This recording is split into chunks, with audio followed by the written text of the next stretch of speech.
Hi friends, வணக்கம். இன்றைக்கி ஞாயிற்றுக்கிழமை தானே. இன்றைக்கி நைட்டு 10 மணிக்கு மெம்பர்ஷிப் லைவ் இருக்குது. மெம்பர்ஷிப் லைவ் போடுறவங்க மெம்பர்ஷிப் போட்டு லைவ் வாங்க, சப்போர்ட் பண்ணுங்கள்.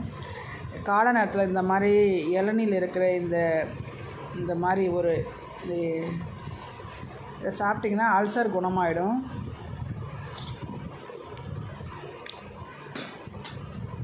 வயிற்றில் அல்சர் உள்ளவங்க இந்த மாதிரி நீங்கள் காலை நேரத்தில் காலையிலே, அதாவது 7 மணிக்கெலாம் டீ குடிக்காத ஒரு இளநீர் சாப்பிட்டுட்டு அதுக்குள்ளே இருக்கிற இந்த தேங்காயை இந்த மாதிரி சுரண்டி நீங்கள் நல்லா சாப்பிட்டீங்க. 2-3 இளநீர் குடிச்சிட்டு இந்த மாதிரி இதை எடுத்து இதையும் சாப்பிட்டிங்கன்னா 1 வாரம் இந்த மாதிரி செஞ்சிங்கன்னா அல்சர் குணமாயிடும்.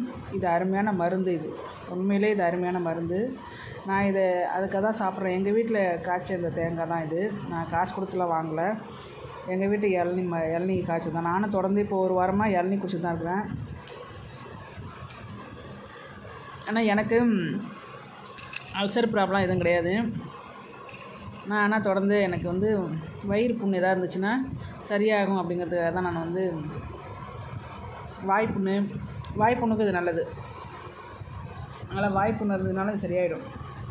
அதுதான் நான் தினமும் காலைல ஒரு இளநீர் குடிச்சிட்டு அப்புறமா சாப்பிட்றேன். இப்போ இன்ன வரைக்கும் நான் சாப்பிடலை. காலையில் ஒரு இளநீர் குடித்தேன், இப்போ ஒரு இளநீர் குடிச்சிட்ருக்கேன்.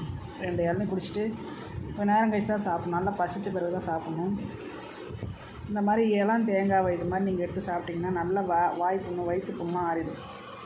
இந்த மாதிரி தேங்காவை சாப்பிட்டிங்கன்னா அவ்வளோ நல்லது உடம்புக்கு.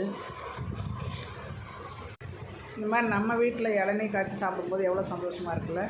நான் இது மாதிரி தினமும் ஒரு இளநீர் குடிச்சிட்டு தான் இருக்கிறேன். எங்கள் வீட்டில் காய்ச்சுது. அதனால் ஒரு 10 இளநீர் பக்கம் எடுத்து ஒன்றுனா சாப்பிட்டுருக்கேன். உடம்புக்கு நல்லது.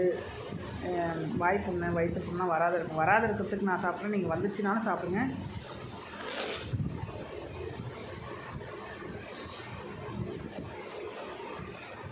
ரொம்ப ரொம்ப உடம்புக்கு நல்லது. இயற்கையாக நமக்கு என்ன கிடைக்குதோ அதெல்லாம் சாப்பிட நம்ம கற்றுக்கணும். ஆப்பிள் சீசனில் ஆப்பிள், ஆரஞ்சு சீசனில் ஆரஞ்சு, நாகப்பழ சீசனில் நாகப்பழம். இந்த மாதிரி சீசன்களில் எல்லா பழத்தையும் சாப்பிட நீங்கள் கற்றுக்கிட்டிங்கன்னா உடம்பு நல்லாவே இருக்கும்.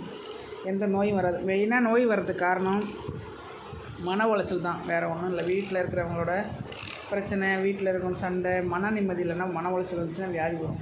மன உளைச்சல் இல்லாத பார்த்துக்கோங்க.